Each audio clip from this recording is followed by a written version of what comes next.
Hi there, Jody Tucker here. I wanted to talk with you guys about something that has been coming up in the last little while, and people have been asking me lots of questions about it. It's, what does it mean to uncover, discover, and discard? Well, that is the process that I use to heal, basically. It just makes it really, really simple to talk about and describe, right? And we have to figure out what it is, the uncovering part, right? The uncovering part is the easiest. What is it that is bothering me? It's really like that's simple. The discovering part is a little harder, right? So the discovering part is about the pattern. Where does the pattern go back to? What is the event? What is the first time I felt that way? What is the first time I remembered that feeling? We use the feelings to go back. How do you get to your feelings? Well, get out of your head, right? Thinking, feeling, or usually in your gut, right? Usually in your gut is where we feel. So if I'm thinking, I don't like the way he treats me, I don't feel special, he doesn't make me feel special, okay? So what is the feeling with that? I have to get quiet for a minute, right? I have to get quiet and think about, okay, so if I'm not feeling special, what am I feeling? I spent a lot of time feeling disappointed. I spent some time feeling hurt. What else goes with that? Unimportant, abandoned, discarded, right? All those feelings. So, okay, so can I remember what those feelings feel like? And I close my eyes a lot because I'm thinking about it and I'm trying to get there, right? So if I close my eyes and I just get quiet and, okay, so where do I feel that in my body? If I'm feeling disappointed, then in my throat a little bit. Okay, where else?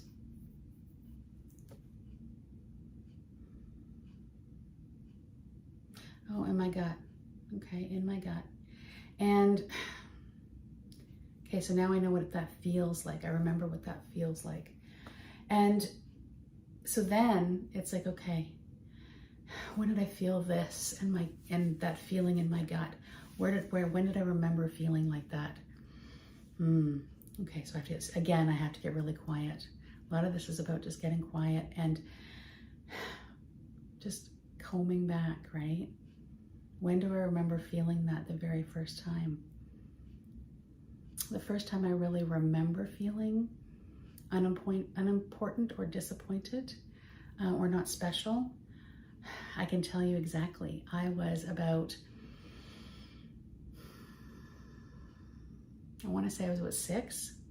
It was my grandparents' 40th wedding anniversary, and I had won this award at school. And I was so excited to win this award at school. And I wanted to share it with my grandpa. And because I thought he would be really proud of me. So it was my grandparents' 40th wedding anniversary, and I pulled out the award, and I mean, I'm this little 6-year-old kid. I'm so proud, I'm so excited. And my grandpa was too busy talking to his friends who were there for my grandparents' 40th anniversary. And like, when I look back as an adult, I understand completely why this happened. But as a 6-year-old child, my 6-year-old brain could not compute. Okay, as the adult, I recognize that of course he didn't have time or the capacity to talk to me and spend time with me at that moment, because he was with all these people that he hadn't seen in years. There were people that came from all over the place to see him and my grandpa, or him and my grandma. And I had just picked up, a not great moment to share this. But as the 6-year-old kid, I was crushed.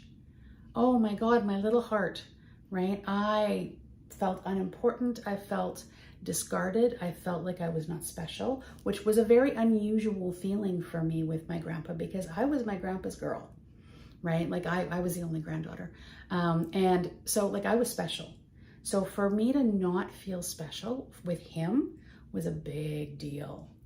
So that started that layer of I'm not special, right? And then there were a whole bunch of things that layered on top of that just kept going and going and going to teach me that I'm not special.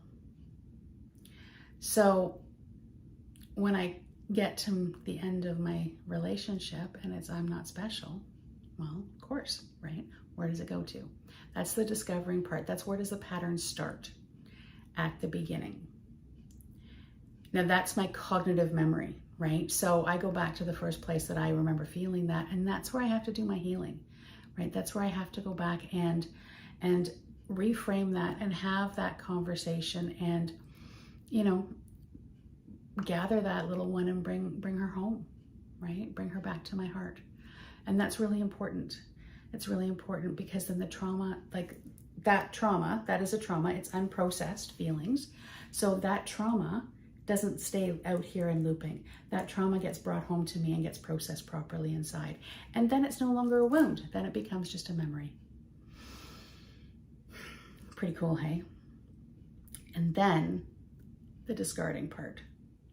The discarding part comes when I decide that I want to do things differently and it looks different. So I have to start by treating myself differently and teaching those around me how to treat me differently. And it can be very subtle. And that's the discarding, right? Not doing the old behavior and not having those old feelings. And when we process the looping stuff, that it becomes a memory. You ever see that movie Inside Out? But it's a Disney movie with all the feelings in the brain, and they show you the memory bank. So that's what our memory looks like, right? That's kind of, it's a really good adaptation of a visual for us. So when we have a trauma, it's looping out here and it feels way, way bigger. So when something happens up here, we have to go all the way back and heal that, because that is what's giving it gas. That's what, that back here, that unhealed piece, that's the hurt. That's the hurt that surfaces and makes it so painful, right? Heal that, then it becomes just a memory and it has no more power. And when it has no more power, we don't get triggered and we can do things differently. We can react. We can respond differently. We stop reacting. So that's kind of how my process works, you know, just so you know. And uncovering, discovering, and discarding, right? When we discard the old, new stuff comes in and takes its place. It can be kind of a wonky place in there sometimes when we're not sure what the new stuff's going to be, what it's going to look like, but we just have to be patient. It shows up. It always shows up.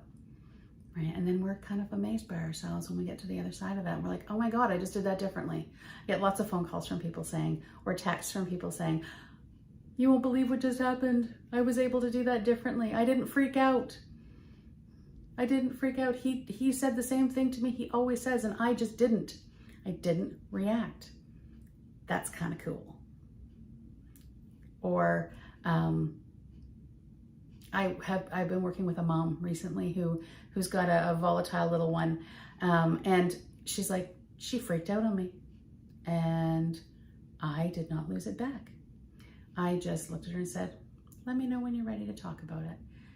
And I just went into the kitchen, right? And as soon as she had settled, and I came back out and said, you ready to talk about it now? And she was like, okay. She hasn't freaked out since.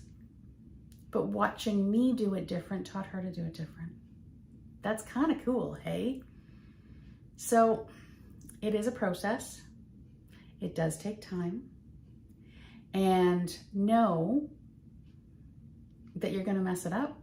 Know that you're going to make mistakes, and it's okay. You're human. That's what we do. I hope you're having a fantastic day, and I will talk to you later.